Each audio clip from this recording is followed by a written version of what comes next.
Bienvenue sur La Voix de la Nutrition, le podcast qui vous dit tout sur la nutrition et le bien-être. Je suis Julia, diététicienne nutritionniste, et je suis là pour vous partager mes connaissances et vous parler des sujets qui vous intéressent. Aujourd'hui, nous allons apprendre à connaître notre ennemi estival numéro 1, notre couche de graisse.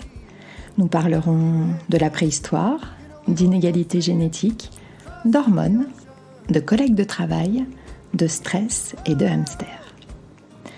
Pensez à vous abonner et à partager ce podcast autour de vous, c'est le meilleur moyen pour m'aider à le faire connaître. Je vous ai emmené avec moi en vacances. Il se peut donc que vous entendiez quelques bruits de marché, de mouettes ou de grillons, ou des trois à la fois. Il se peut aussi que vous m'entendiez boire, car ayant coupé le ventilo pour la prise de son, je subis directement les 31 degrés du jour. Je vous souhaite une bonne écoute.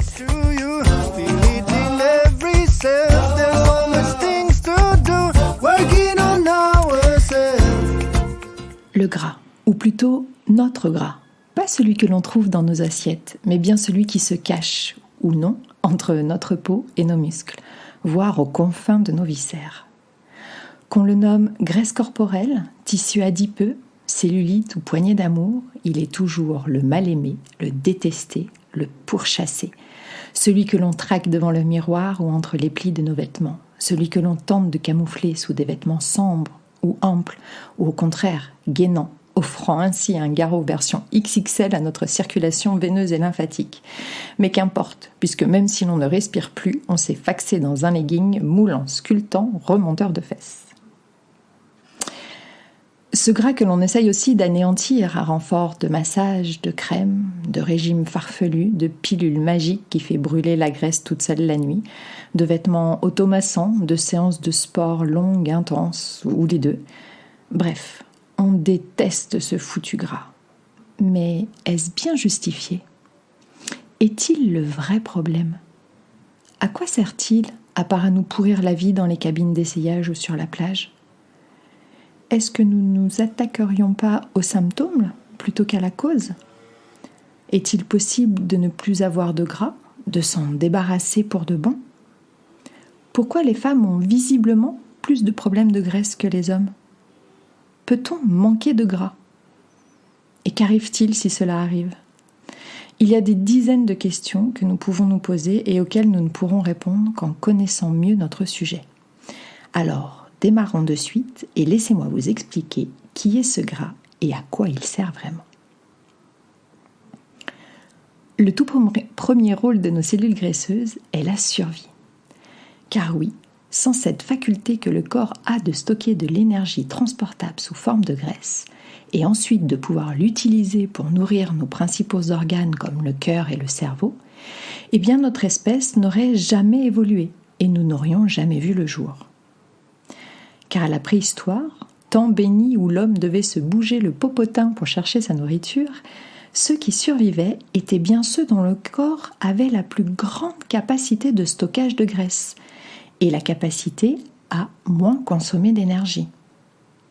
Capacité qui leur a permis non seulement de résister aux périodes de famine, mais aussi d'avoir plus d'énergie à consacrer à d'autres activités que la pêche, la chasse ou la cueillette, et donc à évoluer. Il y a d'ores et déjà une explication génétique entre ceux qui mangent tout et n'importe quoi en grande quantité sans prendre un gramme, les fameux métabolismes rapides, et ceux pour qui la seule vision d'un morceau de pain fait prendre 1 kilo. Rendons à César ce qui est à César, les premiers devant la vie au second. Notre gras se stocke sous forme d'adipocytes. C'est des cellules adipeuses qui ressemblent à des petits ballons, plus ou moins gonflés selon les stocks. En moyenne, nous avons 50 milliards de cellules adipeuses qui commencent à se former dès les premières semaines de grossesse, qui se développeront principalement au 3e trimestre. C'est sur ces dernières semaines que bébé fait son gras, comme on dit, pour lui permettre de survivre les premiers temps après l'accouchement si jamais la nourriture n'était pas immédiatement présente au rendez-vous. Le rôle primordial de notre graisse apparaît donc très tôt. Au départ de la vie, les cellules graisseuses se multiplient, Puis, il y a une phase de dormance pendant laquelle les cellules arrêtent de se multiplier et où plutôt elles grossissent et se remplissent en cas d'apport calorique trop important. Puis à la puberté, la multiplication peut reprendre. C'est pourquoi il est important de contrôler le poids de nos enfants à cette période, pour leur éviter un surpoids ou une obésité acquise à l'âge adulte. Et oui, il faut savoir que les cellules graisseuses peuvent se vider, mais que leur nombre ne diminuera jamais. Et qu'au plus on a de cellules graisseuses, au plus le corps va vouloir les remplir. Car lui, tout préhistorique qu'il est, ne voit en ces cellules qu'un moyen supplémentaire de survivre, de prospérer et d'évoluer. Il a même été démontré que les personnes ayant subi une liposuction voyaient leur masse graisseuse augmenter à un autre endroit, et le corps revenait ainsi au nombre de cellules graisseuses qu'il connaissait. On va retrouver notre gras partout dans notre corps, dans notre peau. C'est la graisse sous-cutanée. Les principales zones sont les cuisses, les fesses et le ventre. Principalement chez la femme, la fameuse cellulite et la culotte de cheval. Une deuxième zone de stockage se trouve dans notre ventre, ce que l'on appelle la graisse abdominale, qui elle va entourer nos viscères et nos organes tels que le foie et les reins. C'est elle qui va entraîner le plus de problèmes de santé, comme les problèmes cardiovasculaires, le diabète non natif ou le foie gras. Car une fois le stockage maximum atteint dans les cellules graisseuses, la graisse va alors aller se fixer et infiltrer les organes avoisinants et déclencher ainsi leur dysfonctionnement. Cette forme de stockage graisseux touche plus spécifiquement les hommes, ici la fameuse bedaine ou la réserve de bière. Une autre inégalité génétique, cette fois-ci entre hommes et femmes, qui entraîne différentes conséquences. En moyenne, un homme est composé de 15% de masse grasse, alors qu'une femme, elle, est composée de 25% de masse grasse. Et devinez où les 10% de différence vont ? Dans les muscles. Le goût de l'injustice pointe son nez, mesdames, mais cette inégalité a une explication. Elle est ce qui nous permet, nous, les femmes, de donner la vie.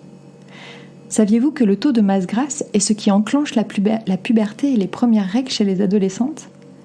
Car en dessous d'un certain pourcentage de gras, alors selon la majorité des études 17%, le corps estime qu'il serait trop dangereux de pouvoir procréer. C'est pourquoi les sportifs de haut niveau tardent à avoir leurs règles ou ont des règles non régulières, et pourquoi l'absence de règles, l'aménorrhée, est un des symptômes de l'anorexie mentale et de la maigreur. Ce tissu adipeux commence à vous apparaître sous un autre jour. Et ce n'est pas fini, car depuis 1990, il a été démontré par la communauté scientifique que le gras était un organe à part entière, qu'il ne servait pas de réserve de graisse ou d'airbag, mais qu'il produisait des hormones. Et pas qu'un peu, car à l'heure actuelle, on compte plus de 600 hormones lipidiques identifiées. Le tissu adipeux produit des hormones pour communiquer avec nos autres organes, et notamment notre cerveau. Il est donc évident qu'il peut influencer nos comportements et nos humeurs. Actuellement, seule une poignée d'entre elles, comme la leptine, l'hormone de l'appétit, qui envoie au cerveau le signal de satiété et qui lui indique aussi la quantité de masse grasse dans le corps. L'adiponectine, impliquée dans la sensibilité insulinique, ou la kispétine, l'hormone de la fertilité, ont été étudiées. Mais bien sûr, les recherches continuent, et dans les prochaines décennies, qui sait, nous trouverons peut-être la réponse à tous nos maux graisseux. Mais pour le moment, voyons comment agit et réagit cet organe. Notre corps cherche, comme toujours, à être à l'équilibre.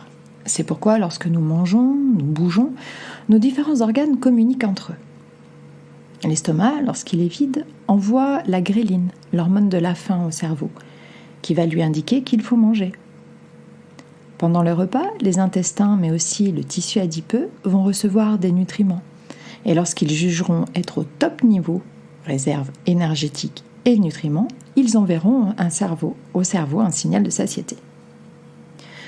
Notre corps travaille toujours de pair. Il y a l'émetteur qui envoie le message et le récepteur qui le reçoit puis le traite. Il y a toujours un yin dans le yang et un yang dans le yin, ou un côté pile et un côté face si vous préférez. En cas de pourcentage de graisse excessive ou insuffisant, le balai harmonieux des hormones se met à s'affoler et les hormones se mettent à être sécrétées de façon anarchique, provoquant une cascade d'effets plutôt indésirables.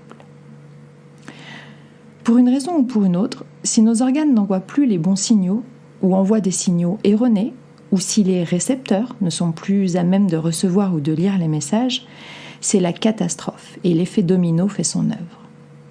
C'est pourquoi il n'est pas si simple d'expliquer le surplus graisseux, le surpoids ou l'obésité. Ce n'est pas simplement quelqu'un qui mange trop et mal. Penser cela, c'est s'arrêter à la conséquence et ne pas chercher la cause. Car la cause peut être génétique, émotionnelle, environnementale, hormonale. Il y a par exemple des enfants nés sans récepteur de leptine, ce qui en gros veut dire qu'ils ne connaîtront jamais la sensation de satiété. Imaginez-vous votre vie durant, à chaque minute, ressentir la faim, sans jamais pouvoir l'assouvir, quoi que vous fassiez, et vivre ainsi dans la frustration permanente sous le regard critique et ignorant de la société, et dans un corps que vous ne contrôlez pas, quoi que vous fassiez, et qui devient de plus en plus malade. Il y a aussi le système de récompense dont je vous ai parlé dans l'épisode sur le sucre, formaté dès le plus jeune âge pour associer soulagement et réconfort à la prise de nourriture. Côté hormonal, avec tous les perturbateurs endocriniens qui traînent, partout, que ce soit dans l'eau, dans les plastiques, dans les aliments, les produits de beauté ou d'entretien, les hormones-like présentes dans le soja, comment le corps est-il censé interpréter tous ces faux signaux ? Sans compter le stress, que ce soit du stress psychologique, une pression incessante au travail, une organisation quotidienne millimétrée, une surcharge mentale constante, ou encore un stress physique dû à des douleurs chroniques, un surentraînement, un sommeil médiocre. Autant de facteurs qui peuvent provoquer un stress permanent et influer, entre autres, sur notre taux de cortisol. Car oui, l'homme sait gérer un moment de stress, mais c'est quand ce stress devient chronique que les ennuis commencent.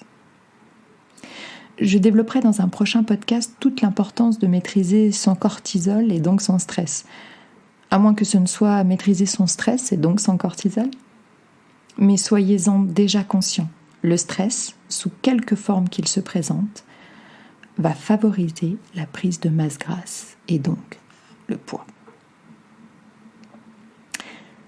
Alors, comment s'en sortir ? Comment restaurer l'équilibre ? Comment retourner dans les taux, les pourcentages de masse grasse qui nous garantiront un retour à l'équilibre ? Il n'y a pas une, mais des solutions. Le problème étant multifactoriel, la solution doit l'être aussi. Côté alimentation tout d'abord. Bien sûr, une alimentation de qualité, sans aliments transformés ou ultra transformés, une alimentation équilibrée, oui, mais une alimentation équilibrée pour vous à un moment T. Car une personne en déséquilibre hormonal peut par exemple présenter une résistance insulinique, ce qui veut dire qu'elle réagit fortement à tous les glucides. Et il faudra donc en tenir compte dans son équilibre. Ou alors une personne en déficit d'hormones thyroïdiennes qui devra veiller sur ses apports en iode et en protéines, ou au contraire une personne défaillante en progestérone qui, elle, devra veiller à manger suffisamment pour réactiver son métabolisme. Comme toujours, être accompagné d'un professionnel est incontournable quand on a perdu pied avec son poids pour éviter d'aggraver les choses et pour enfin avoir des résultats en adéquation avec les efforts réalisés. Une chose cependant marche pour tous, épicez et poivrez vos plats. Côté métabolisme, un enjeu décisif se joue. Le métabolisme, c'est l'énergie que nous dépensons au quotidien. Il en existe 3 formes. Le métabolisme de base, celui qui nous maintient en vie, l'énergie vitale, le minimum du minimum dont nous avons besoin au quotidien. Et il représente 60% de nos dépenses. Le deuxième est le métabolisme de l'activité, celui qui nous sert à bouger, à parler, à réfléchir. Non vital, mais il est celui qui fait que nous sommes qui nous sommes. Et lui représente entre 25 et 30% de nos dépenses. Et pour finir, il y a le métabolisme digestif. Et oui, manger et digérer nous coûte entre 10 et 15% de notre énergie totale. Alors, je vois de temps en temps passer des mails ou articles racoleurs sur ces aliments à calories négatives, des aliments qui nous feraient perdre plus de calories qu'ils nous en apportent. Alors oui, manger et mastiquer des betteraves crues seront plus énergivores que de gober une compote à boire ou de suçoter un bâtonnet de glace. Mais je ne pense pas que passer la journée à ronger des bambous comme les koalas soit la solution à vos problèmes de masse grasse. En fait, celui sur lequel nous pouvons le plus agir est le métabolisme de l'activité. Voyons donc comment le booster. Alors pas de panique, je ne vais pas vous dire de vous mettre au marathon hebdomadaire ou de faire 3 heures de musculation par jour. Non, le fond du problème n'est pas tant dans le manque de sport que dans l'inactivité, la sédentarité quotidienne dont la majorité d'entre nous fait face. Travailler 10 heures assis, aller au travail en voiture, regarder un film chaque soir, se faire livrer ses courses et dormir. Nous arrivons facilement à plus de 21 heures d'inactivité musculaire, alors que le corps est fait pour bouger plus de 14 heures par jour. Alors, avant de vous précipiter sur les offres alléchantes des salles de sport, commencez par devenir moins sédentaire. Au travail, soyez mobile, soyez vivant. Ne restez pas des heures entières sans vous lever, caché derrière votre ordinateur. Étirez-vous les jambes, les bras, remuez vos chevilles, vos pieds, et tant pis si ça agace votre voisin. Au pire, il se lèvera pour s'éloigner de vous et cela boostera son métabolisme. Et vous serez donc un saint. Levez-vous chaque heure, 5 à 10 minutes, pour téléphoner, pour aller voir un collègue plutôt que de lui envoyer un mail, pour aller chercher un verre d'eau. Si vous avez écouté mon podcast sur l'hydratation, vous savez comme cela est important. Si vous le pouvez, travaillez debout sur un bureau rehaussé ou asseyez-vous sur un ballon. Vous allez entretenir vos muscles en ne les laissant pas inactifs. Vous allez donc renforcer avec moins de douleur potentiellement et dépenser plus de calories. Nous avons aussi tous des montres connectées ou des smartphones qui comptent nos pas. Au pire, acheter un simple podomètre à 10 ou 15 €, c'est amplement suffisant. Et regardez combien de pas vous faites chaque jour. 2, 3 000, 6 000 ? Eh bien, le minimum conseillé est de 10 000 pas quotidiens. Pas 70 000 pas par semaine, non, 10 000 pas quotidiens, hors sport, tous les jours. Allez par étapes. Si vous êtes à 3 000 pas, passez à 5 000 la semaine suivante, puis à 6, puis à 7. Ce sera toujours mieux que rien, mais ne dérogez pas à cela. Et pas besoin de les faire d'un coup, c'est même le contraire. Il vaut mieux les fractionner pour être sûr d'être actif régulièrement. Côté sport, car bien sûr vous pouvez aussi faire du sport, les études ont démontré que ce soit du sport court et intense comme le HIIT ou le CrossFit, ou du long modéré comme du vélo ou de la marche rapide, à terme les dépenses caloriques sont les mêmes. Le premier type de sport entraînant plus de dépenses après l'entraînement et le deuxième plus de dépenses pendant l'entraînement. Donc un seul critère, faites-vous plaisir. J'en profite pour mettre à mal 2 idées reçues. La première, non, le gras ne se transforme pas en muscle. Le gras diminue, le muscle augmente, mais il n'y a pas de relation directe. Le gras est éliminé et le muscle se construit. On peut d'ailleurs perdre du gras sans prendre de muscle et prendre du muscle sans perdre de gras. Et la deuxième, on ne transpire pas le gras. Le gras ne s'élimine pas par les pores de la peau. Se faire suer dans une cabine de sauna ou s'entraîner en doudoune imperméable et combinaison de plongée néoprène ne vous fera pas perdre du gras, mais juste de l'eau et des sels minéraux. Et vous risqueriez surtout une déshydratation sévère, avec crampes, maux de tête, fatigue. Encore une fois, la liste est longue et surtout détaillée dans l'épisode 14 sur l'hydratation. On peut encore jouer sur quelques calories quotidiennes en arrêtant de se protéger excessivement du froid. Le froid stimule l'utilisation des graisses et des muscles. Quand nous avons froid, nous frissonnons, c'est-à-dire que nos muscles se contractent rapidement. Ils ont donc besoin d'énergie. Des gestes simples comme une douche moins chaude, voire froide à la fin. Baisser le chauffage de 1 ou 2 degrés au travail, mais aussi chez soi et surtout la nuit. Bouger pour vous réchauffer plutôt que de rajouter une couche de vêtements. Regardez par exemple quand vous êtes à la piscine. Si vous restez inactif dans l'eau, vous allez vite avoir froid. Mais faites quelques longueurs et vous allez voir comme vous allez vous réchauffer. Bref, laissez le corps faire son travail. D'ailleurs, je reviens sur la piscine, qui est un des sports où la dépense calorique et hydrique, oui, il faut boire pendant vos sessions de natation, sont les plus importantes. En effet, le corps doit d'abord lutter contre le froid, car l'eau conduit plus le froid que l'air. Et en plus de cela, le corps doit fournir un effort sportif. Comme avec les Kiss Cool, c'est le double effet garanti. Ensuite, côté stress, veillez à vous garder des moments de plaisir, de détente. Soyez attentif à votre sommeil. Testez des techniques de relaxation et trouvez celle qui vous convient le mieux. Yoga, méditation, pleine conscience, respiration, séances de rire collectif, mais aussi la lecture, les balades, la pêche, les puzzles, la musique, le dessin, caresser votre chat ou jouer avec votre hamster. Faites-vous du bien, relâchez, laissez-vous aller à quelques moments d'oisiveté bien mérités. Vous l'aurez compris, la bataille contre la graisse superflue se joue au quotidien, calorie par calorie, petit geste par petit geste, et surtout sur plusieurs fronts. L'alimentation, l'activité physique, la gestion du stress, et non de façon drastique, violente et dangereuse avec des régimes hypocaloriques ou un surentraînement. Temps, douceur et bienveillance mènent à tout, comme toujours. Je vous dis à jeudi prochain. Prenez soin de vous.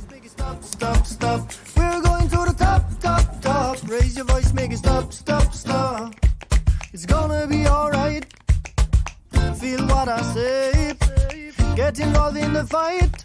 Learn how to play. We have faith in our dreams and direction. You know we're going upstream and cross the ocean.